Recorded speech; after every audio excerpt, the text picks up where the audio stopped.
In 2025, astronomers reported one of the clearest answers yet to a problem that had been bothering cosmology for decades. Where's the missing ordinary matter of the universe? This was not the dark matter mystery. Dark matter is still unknown, and scientists still do not know what particle or substance makes it. The missing matter in this case was normal matter, also called baryonic matter. Baryons are particles like protons and neutrons, the material needed to build atoms. Stars, planets, gas, dust, oceans, rocks, and human bodies are all made from baryonic matter. Scientists knew this matter existed because the early universe had already left a record of how much should be there. The problem was that when astronomers looked at the modern universe, they could not find enough of it.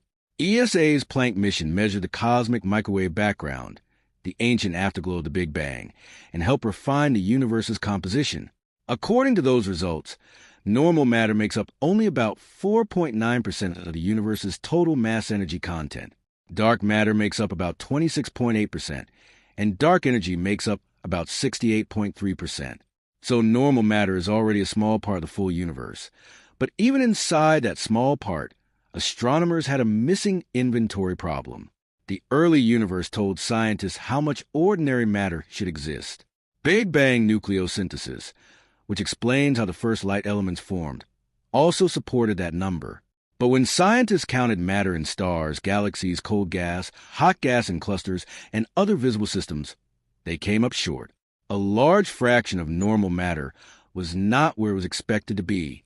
This became known as the missing baryon problem. The important detail is that the matter was not missing from the universe. It was missing from our observations. It was too thin, too spread out, and too difficult to detect with older methods. For many years, simulations suggested the answer. They predicted that a large amount of ordinary matter should exist outside galaxies, spread to the cosmic web as diffuse ionized gas. This gas is often connected to the warm-hot intergalactic medium, or WIM. The term sounds simple, but the object is hard to observe. The gas can be very hot by human standards, but extremely thin by cosmic standards. It does not shine brightly like stars. It does not form easy targets like galaxies. It sits between galaxies, stretched across enormous distances, with electrons separated from protons. That is why the missing baryons were so difficult to count. A telescope can easily see stars because stars produce light. It can see galaxies because galaxies contain huge numbers of stars. It can see some hot gas in galaxy clusters because that gas can emit X-rays.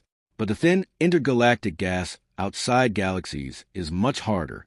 It can affect light passing through it, but it may not glow strongly enough to be seen directly. Scientists used several methods before the fast radio burst breakthrough. Quasar absorption studies look for signs of gas by studying how gas absorbs light from bright distant quasars. X-ray observations search for hot material near clusters and filaments. Sunyaev-Zel'dovich measurements look for interactions between hot electrons and cosmic microwave background photons. These methods provided evidence, but each had limits. Some were sensitive only to certain temperatures. Some worked better near dense regions. Some required large corrections. Then fast radio bursts became a new tool. Fast radio bursts, or FRBs, are short flashes of radio waves from far outside the Milky Way. They last only milliseconds, but they are bright enough to travel across huge cosmic distances. Their exact causes are still being studied, but one leading explanation connects many FRBs to magnetars, which are neutron stars with extremely strong magnetic fields. For the missing matter problem, the origin of the burst is less important than the journey the burst takes. When a fast radio burst travels through space, it passes through plasma.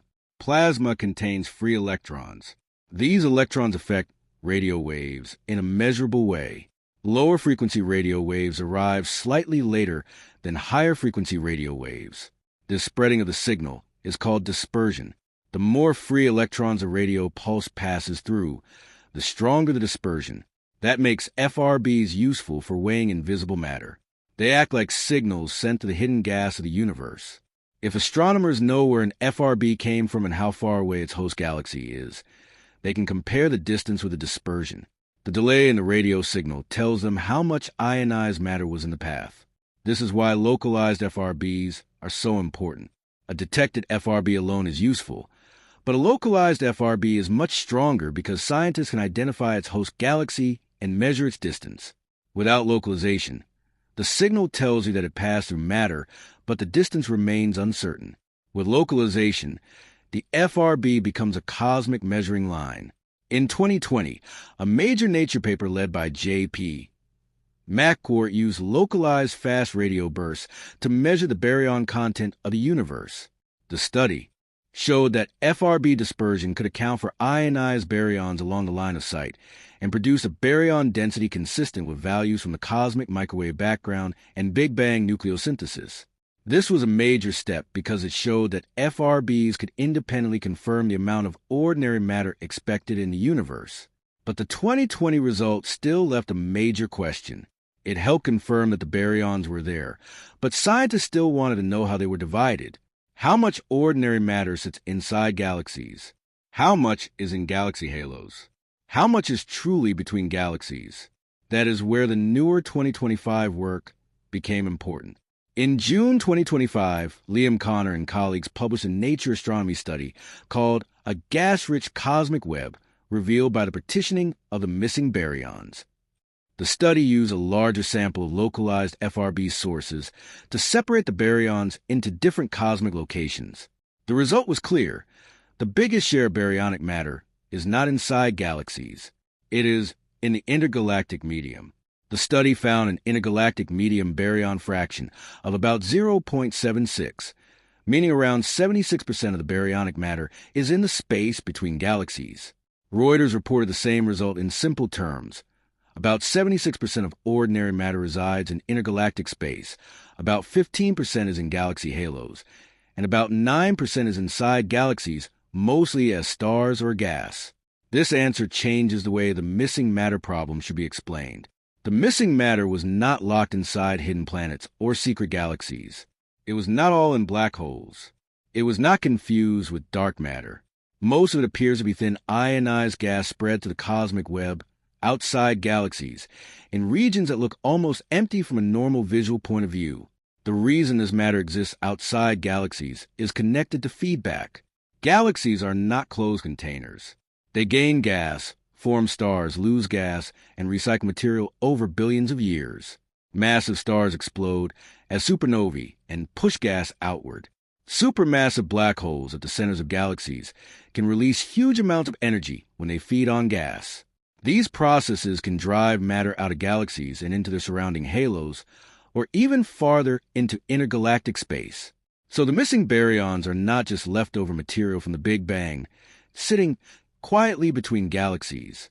Some of them were pushed there by violent galaxy evolution. Star formation and black hole activity can heat gas and expel it. Over time, this created a cosmic system where galaxies and intergalactic space exchange matter. Galaxies are not isolated islands. They are connected to a larger gas network. This also explains why the missing matter problem matters for galaxy formation. If most ordinary matter is outside galaxies, then galaxies are not holding on to their full baryon supply. That affects how many stars they form, how fast they grow, why some stop forming stars, and how black holes influence their surroundings. The missing baryon problem is not only an accounting problem, it is also a galaxy evolution problem. The 2025 result also matters for precision cosmology. The distribution of baryons can affect how matter clumps on large scales. It can influence lensing measurements and how scientists interpret structure in the universe.